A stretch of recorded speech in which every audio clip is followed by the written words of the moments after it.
বাংলাদেশ ও অস্ট্রেলিয়ার মধ্যে তৃতীয় ওডিআই তথা সর্বশেষ ওডিআই ম্যাচে বাংলাদেশ 1 উইকেটে হেরে টান উত্তেজনাপূর্ণ ম্যাচে বাংলাদেশ 1 উইকেটে হারলেও দর্শকদের এবং ক্রিকেট প্রেমী সবার মন জয় করেছে।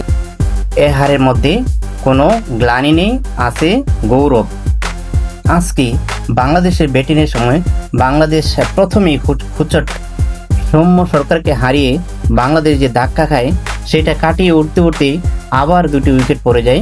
3 উইকেট পড়ে যাওয়ায় বাংলাদেশ অনেকটা খাদের কিনারে চলে গিয়েছিল। সেখান থেকে তৌহিদ হৃদয় এবং লিটন দাস দলকে টেনে তোলার কাজটি সেরেছেন খুব ভালো করে। শেষের দিকে যখন মেরে খেলা দরকার ছিল তখন শেখ মেহেদী হাসান সেই চাহিদা পূরণ করতে পারেননি। তিনি মাত্র 9 বলে মাত্র 3 রান করেছেন। তবে সেখান থেকে মুসাদ্দেক হোসেন সৈকত এবং লিটন দাস যথাসাধ্য চেষ্টা করেছেন এবং তাদের দৃঢ়তায় বাংলাদেশ 274 রান করতে সক্ষম হয়।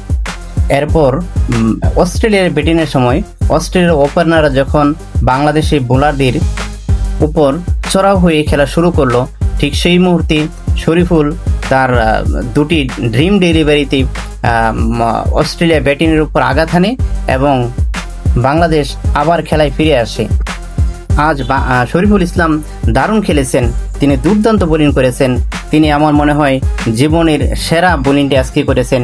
তিনি 6টি উইকেট অস্ট্রেলিয়ার বিরুদ্ধে নিয়ে যোগ্য সঙ্গী পেলে আজ বাংলাদেশের ফলাফল হয়তোবা 1 উইকেট পরাজয় নয়, বরং কিছু রানে বাংলাদেশ জিততেও পারত। শরীফুলকে যোগ্য সঙ্গীটাও কোনো বোলার দিতে পারেনি। আসলে ভাগ্য বাংলাদেশের সঙ্গে ছিল না। বাংলাদেশ মূলত হেরেছে কপার কনুলির কাছে। কপার কনুলি একাই দলকে টেনে নিয়ে গেছেন এবং কপার কনুলি যখন আউট হয়ে গেল তখন শরীর কাঁপছিল। আমার মনে হচ্ছিল যে এই বুঝি বাংলাদেশ জয়লাভ করে ফেলছে, তবে বাংলাদেশের ভাগ্য বাংলাদেশের সঙ্গে ছিল না, এই জন্য হয়তো বা এই ম্যাচটি জিতা হয়নি। তবে এই ম্যাচে হারলেও বাংলাদেশের ক্রিকেটাররা ক্রিকেট প্রেমীদের হৃদয় জয় করেছেন। এ জয়ে হয়তো অস্ট্রেলিয়ান ক্রিকেটাররা কিছুটা স্বস্তি পেয়েছেন, তবে এ পরাজয়ের মধ্যে তেমনটা গ্লানি নয়, কারণ দিন শেষে 1 উইকেট পরাজয় ইতিহাসে সাক্ষী হয়ে থাকবে।